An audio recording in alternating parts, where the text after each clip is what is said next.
I have to be honest with you. When I first got the notes for today's deep dive, I wasn't really sure what I was looking at. Uh-huh. At first, it looks like poetry or, some kind of abstract philosophy. You see words like prayer and alchemy and art, and your brain just kind of defaults to, okay, this is going to be metaphysical. Right. But then you actually start reading, really digging in, and you Yeah. realize it's something else. It's almost like an instruction manual. It really is. It's deceptive that way. It Yeah. uses these like very lofty spiritual words, Mm. but the application is so practical, Mm-hmm. almost tactical. Yeah. It's not a manual for building a shelf, Yeah. but it's a manual for how to operate your own heart.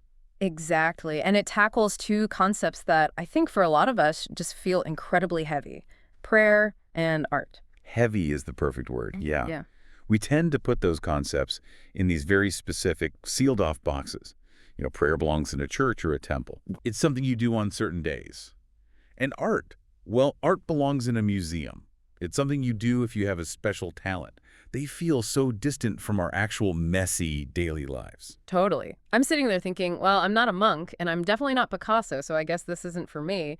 But these notes just, they flip that whole narrative on its head. They do. And that's really the mission for this deep dive. The source material basically argues that we need to redefine these words. It suggests that if you think prayer is a ritual, you've missed the entire point. And if you think art is a talent, you're missing out on your own life, Exactly. It redefines prayer as intent writing, which is a phrase I absolutely love. and it redefines art as simply expression.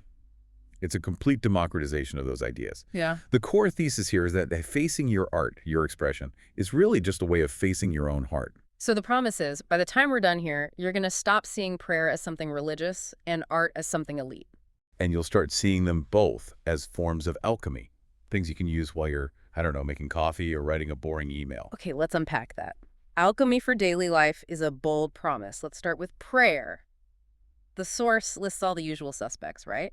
Praying to ancestors, gods, Buddha. Nature, oneself, other people. It acknowledges that there are a million targets for prayer. And initially it just says, just pray as you wish. There's no wrong place to start. It's not interested in who you're talking to. It's interested in the what you're doing. Exactly, the mechanics of it. And this is where the linguistics get really cool. I know we usually try to avoid getting too bogged down in etymology, but this is the key that unlocks the whole thing. It's from a Japanese context. Yes, this is fascinating. So the word for prayer in Japanese is inori, but the text breaks that down. It splits it phonetically into two parts, I and nori. It creates a kind of pun, a homophone. Inori, which translates to intent writing, right? Precisely. In this context, I means your will, your intent, your thought. And nori comes from the verb noru, which means to ride or to be placed upon. Like riding a wave. Or getting into a car, yeah. So true prayer isn't just asking for things. It is literally riding on your intent. It is placing your heart, your raw will, onto your thoughts and sending them out. That makes it feel so much more active. Intent writing. It sounds like a sport, almost. It changes the whole visual for me from, kneeling passively to, I don't know, a surfer catching a wave. The wave is the action, but the intent is steering it. That's a great analogy, and because it emphasizes that active writing part, the source is actually pretty critical of how we usually do it. It talks about the ritual trap. It's a bit of a roast, honestly. It goes after proper manners. We get so obsessed with the form. Right. Am I bowing at the right angle? Did I clap the right number of times? Is my chant perfect? The source says if you're obsessing over that, you're just playing prayer. It is make-believe. Because it's a performance. You're acting out the scene of a pious person, but the engine is cold. The analogy that really clarifies this is the thank you example. We've all done this. Oh, absolutely. You're at a store, the clerk hands you a receipt, you say thank you, the sound waves come out of your mouth. But where's your brain? Your brain is, checking your texts or thinking about lunch, or maybe you're actually annoyed the line was long. Right, the lips move, the sound happens, but the intent isn't riding the vehicle. Exactly. The source calls this heart absent. It mentions Norito, these traditional Shinto chants. You can be a virtuoso at it, get every syllable perfect.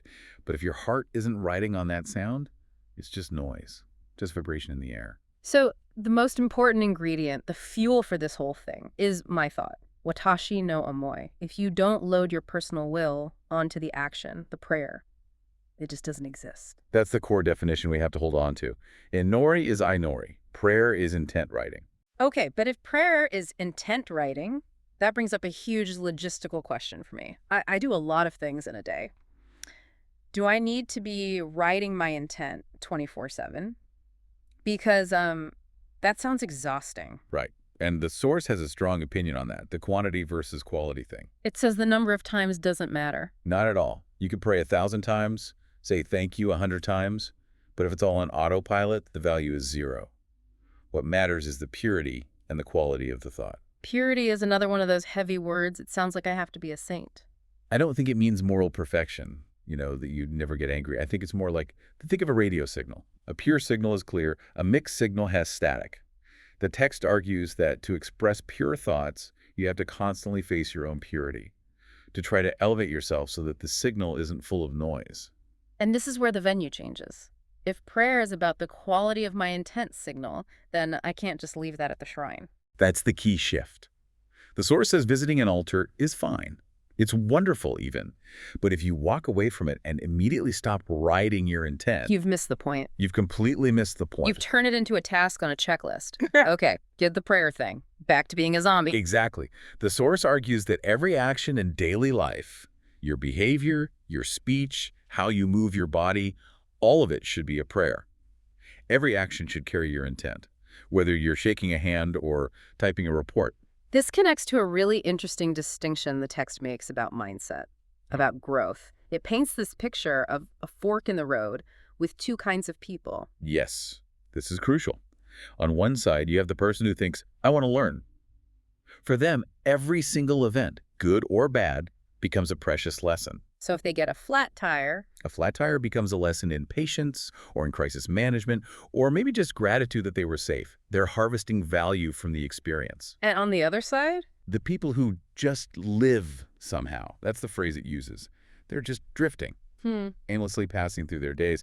And for them, a flat tire is just bad luck. It's just an annoyance, something to complain about. that's brutal, but it's so true. The source says direction is a choice.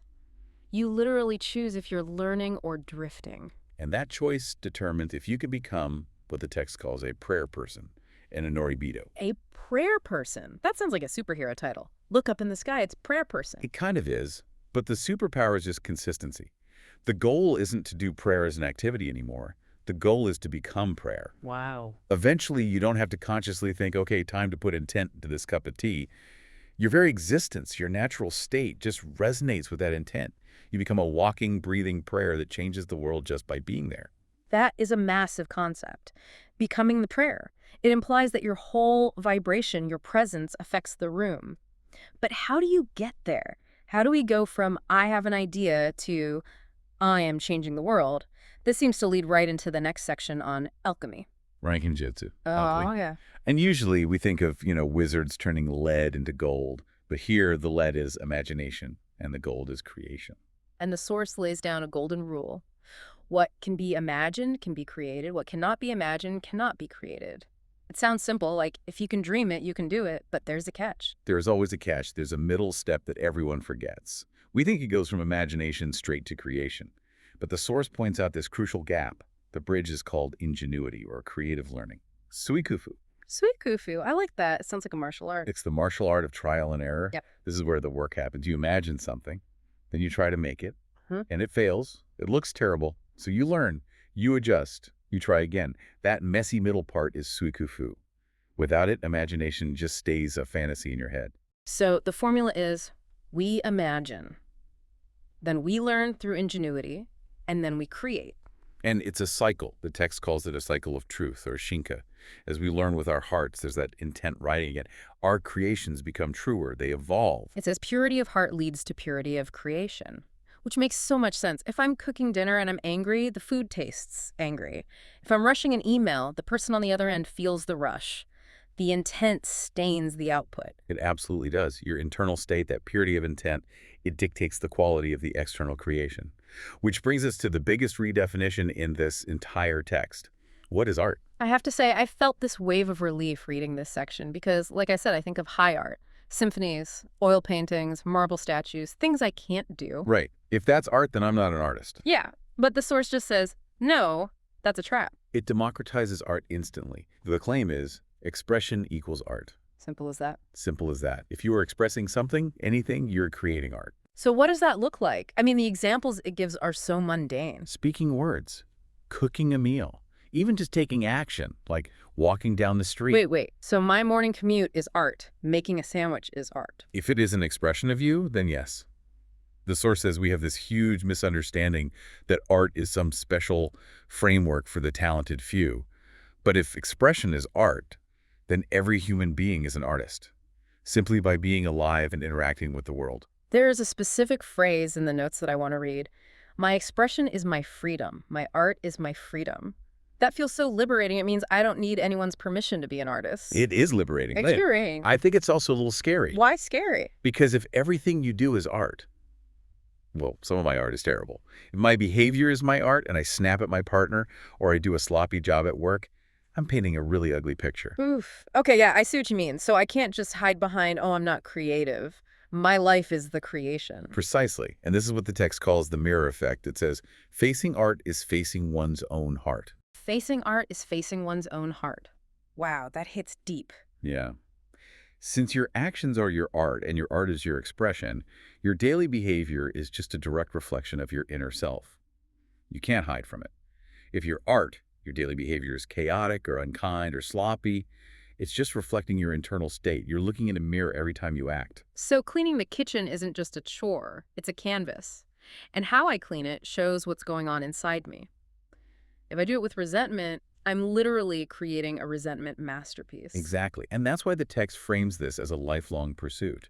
Facing art is a lifelong opportunity for learning. If you see that your behavior is messy art, you don't judge yourself and quit. You apply that suikufu, that ingenuity. You treat yourself like the project. You ask, okay, how can I refine this? How can I put better intent into this action? It connects everything back together. The prayer, which is the internal intent, drives the art, the external expression. They're two sides of the same coin. They really are. You can't have one without the other. Art without prayer expression, without intent, is empty. It's just noise.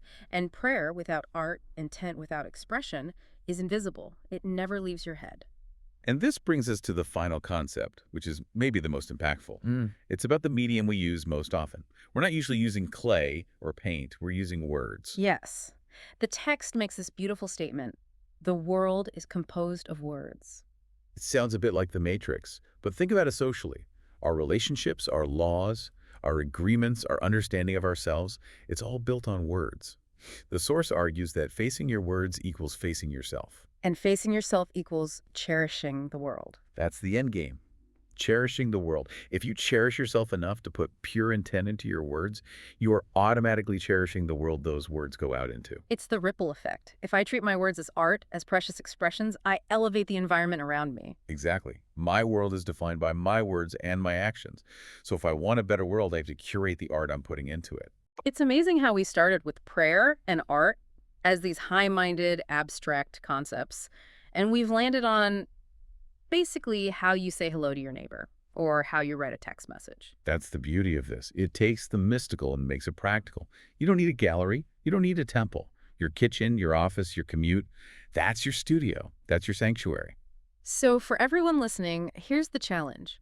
We want you to look at the very next small action you take after this ends. Maybe it's making a cup of coffee. Maybe it's writing an email. Maybe it's just petting your dog. Treat that action as a work of art. Apply the intent writing. Don't just do it to get it done. Put your heart, your omoi, onto that action. Feel the difference between doing it on autopilot and doing it with real intent. Ask yourself, is this action a throwaway or is it a masterpiece? Because according to these notes, you are painting your life with every single move you make. And remember, if it doesn't come out perfect, that's just a chance for ingenuity. It's just a chance to learn. So here's a provocative thought to leave you with. If your life is a piece of art that reflects the purity of your intent, look around you right now. What kind of masterpiece or mess are you painting with your actions today? And if you could pick up the brush and change one stroke right now, what would it be? That's the question. Thanks for diving deep with us. Go create something true. We'll see you next time.